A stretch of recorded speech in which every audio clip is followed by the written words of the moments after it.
রিয়া বলল, তোমার বাবার সম্পত্তি এখন 2 ভাগ হবে, কিন্তু এই সব কিছু তোমার নামে লিখে দেওয়ার কথা ছিল। হাসিব বলল, কিন্তু কি আর করার বলো, ও তো ফিরে এসেছে। তখন রিয়া বলল, তাতে কি, আমরা যে কোনোভাবেই রাফিকে এই বাসা থেকে তাড়াবো। তখন হাসিব বলল, মানে তুমি কি বলতে চাচ্ছ? রিয়া বলল, আমরা কোনো একটি কাহিনী ঘটিয়ে রাফিকে এই বাসা থেকে বের করে দেব, তারপর পুরো সম্পত্তি তোমার নামে লিখে নিব। তখন হাসিব বলল, আচ্ছা দেখা যাক, তবে এখন ঘুমাও, অনেক রাত হয়েছে। এরপরে আর কোনো কথা বাড়াবাড়ি না করে দুজনেই ঘুমিয়ে পড়ে। পরের দিন রাফি সকালবেলা উঠেই একটু বাহিরে হাঁটাহাঁটি করতে যায়।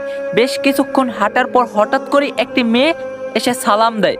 আসসালামু আলাইকুম, কেমন আছেন? একটু অবাক হয়ে বলে, ওয়ালাইকুম আসসালাম, কে আপনি? চিনলাম না তো সঠিক। আমার নাম পুতুল। পুতুল নামটি বলার সাথে সাথেই রাফি বলে ওঠে, ওহ পুতুল তুমি, কিন্তু তোমার এই অবস্থা কেমনে হলো? তখন পুতুল বলল, যাক তবে চিনতে পারছো? তখন রাফি বলল, তোমাকে কি ভোলা যায়, বলো কেমন আছো? তখন পুতুল বলল, আলহামদুলিল্লাহ ভালো আছি, কিন্তু এখন এই মুহূর্তে আরো বেশি ভালো। তখন রাফি বলল, সত্যি তুমি অনেক চেঞ্জ হয়ে গেছো। তখন পুতুল বলল, তুমিও। তখন রাফি বলল, তোমার স্বামী কেমন আছে? তখন পুতুল বলল, আমি এখনো বিয়ে করি নাই। তখন রাফি বলল, মানে? তখন পুতুল বলল, সবই তো জানো, আবার নতুন করে কি জানতে চাইতেছো শুনি? তখন রাফি বলল, তোমার মাথায় নিশ্চয়ই সমস্যা আছে, কেউ এমন করে নিজের জীবনটাকে শেষ করে? পুতুল বলল, ভালোবাসি যে তাকে এখনো। রাফি বলল, তোমার এটা পাগলামি, কারণ পাগলামি ছাড়া কখনো সম্ভব না এটা। তখন পুতুল বলল, তাকে ভোলার অনেক চেষ্টা করছি, কিন্তু দিন শেষে তাকে ভুলতে পারিনি, হয়তো এটা আমার ব্যর্থতা। তখন রাফি বলল, থাক কিছু বললাম না, আজ চলি, আবার অন্যদিন কথা হবে। তখন পুতুল বলল, তুমি একটু সাবধানে থাকিও। তখন রাফি বলল, কেন? তখন পুতুল বলল, তোমার বাসার লোক ভীষণ ডেঞ্জারাস। তখন রাফি বলল, একদম বাজে কথা বলবা না, আমার পরিবারের লোকজনকে আমি ভালোভাবে চিনি। তখন পুতুল বলল, ওহ জানো আমার এই অবস্থা হবার কারণ কি? তখন রাফি বলল, না বললে কেমনে করে জানবো বলো। তখন পুতুল বলল, থাক অন্যদিন দেখা হলে বলবো, ভালো থাকিও, আল্লাহ হাফেজ। এটা বলে পুতুল সেখান থেকে চলে যায়। আপনারা বলতে পারেন পুতুলকে, এখন বলা যাবে না, ধৈর্য ধরুন, সব জানতে পারবেন ইনশাল্লাহ।